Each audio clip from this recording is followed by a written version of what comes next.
How's it going, guys, and welcome to 4 Ranch. Today we are going to be taking another look, an update look at the Somogear NGAL clone.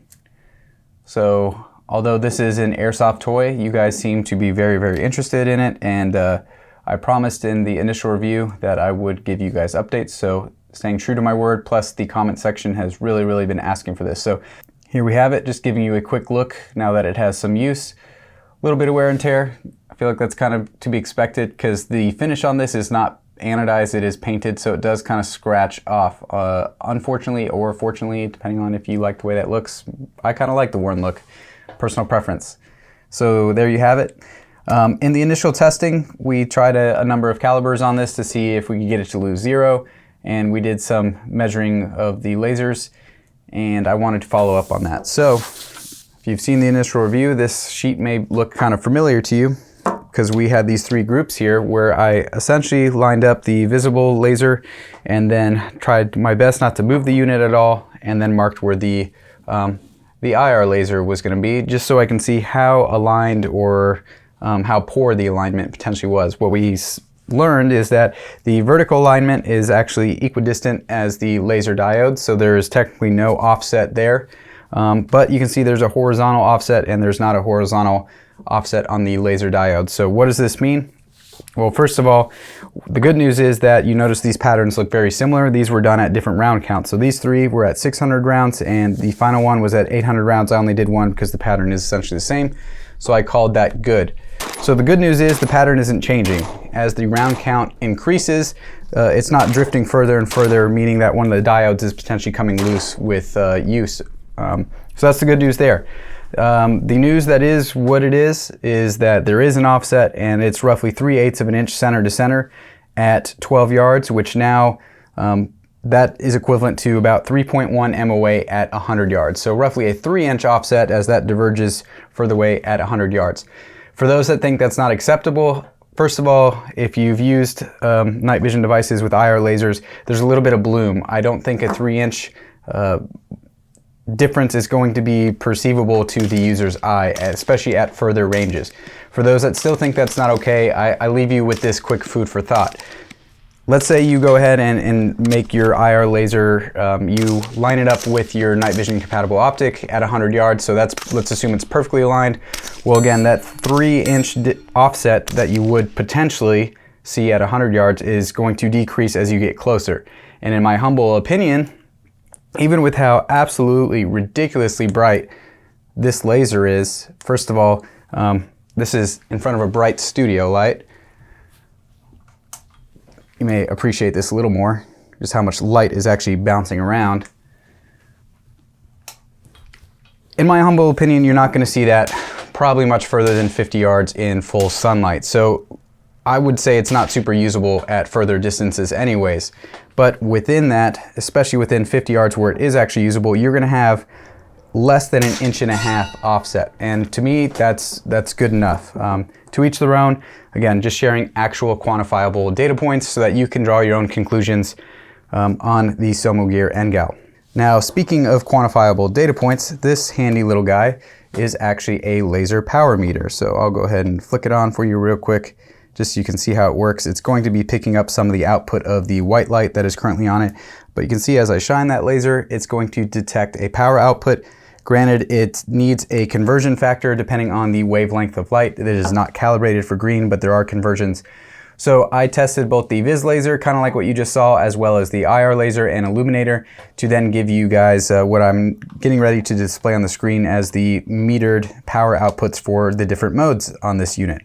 So once again, you have quantifiable data rather than me just saying, oh, it looks good, it looks bright. If you appreciate the fact that I spent $300 on this meter, go ahead and please subscribe and like this video, leave a comment.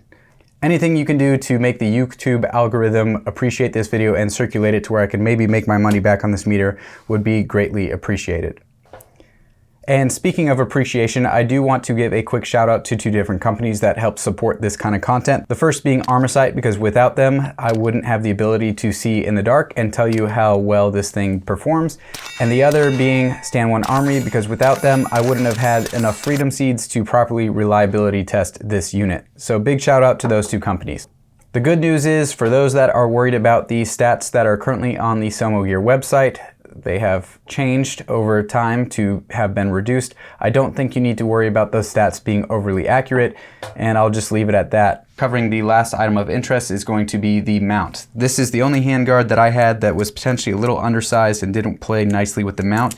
And what I mean by that, for those that haven't watched the first video, and I still encourage you to do so, is for most other handguards in the collection, when you even do it finger tight like so, it snugs up and there's almost no play already, just finger tight. You can see there is some movement here. I'm not the only one that's run into this issue, but here's what we got. Now, I also invested in an actual torque wrench. We're getting sophisticated, guys. We're moving up in the world. But I would guess I was probably only at about 15 to 20 inch-pounds previously, not wanting to crack anything or overdo it. I have the wrench set to 30 inch-pounds at the moment, and you will see if you actually torque it down to a half reasonable torque, the movement stops. But I think it might be over clamping a little because there is actually a little bit of up and down teetering. So I still think there's some rails that don't play well with this, but it solved that forward and backward motion. So that's really the only update on that note that I have for you guys. You can potentially solve it by just torquing it down properly. The other thing is that you can add a washer, which I did do underneath this screw, and you pretty much get the same effect as torquing it down. Okay, so I'm just putting a quick little lock washer in there just to satisfy you guys that are gonna say, he didn't show me what I wanted to see. First, we're gonna go to hand tight again.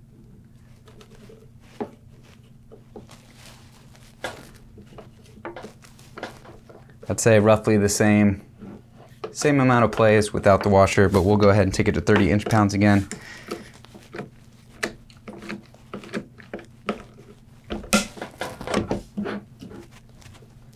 All right, no forward and backwards, and we do still get teetering, but not terrible. So I don't think the washer is the end-all be-all. I personally am just going to run this on handguards that happen to work with it. I know that may be a deal breaker for some of you that have limited setups, or you have a specific setup and it's kind of luck of the draw for you. But again, it's an airsoft toy, guys. So for those of you that are still sticking around, you are definitely the ones I appreciate the most. Thank you for your time and attention. And as a thank you, I wanted to give you a little sneak peek to what else is in the pipeline. Namely, a direct comparison to the ISEG, so the Invisible Sight EG version of their NGAL. I have already started working on the comparison. It is in the works and should be on the channel soon enough, so make sure you subscribe if you haven't already to be on the lookout for that. But not only will I do a dedicated individual review similar to what I did for the Somo, I'm going to do a comparison because these are both in the same rough price point. Now, once again, for that comparison, I will definitely have very, very detailed and meticulous data points to make those comparisons between these two. So, like I said, be on the lookout, subscribe if you haven't already. So other than that sneak peek, guys, I'd like to thank you for taking the time to watch this video. And as always, have a good one.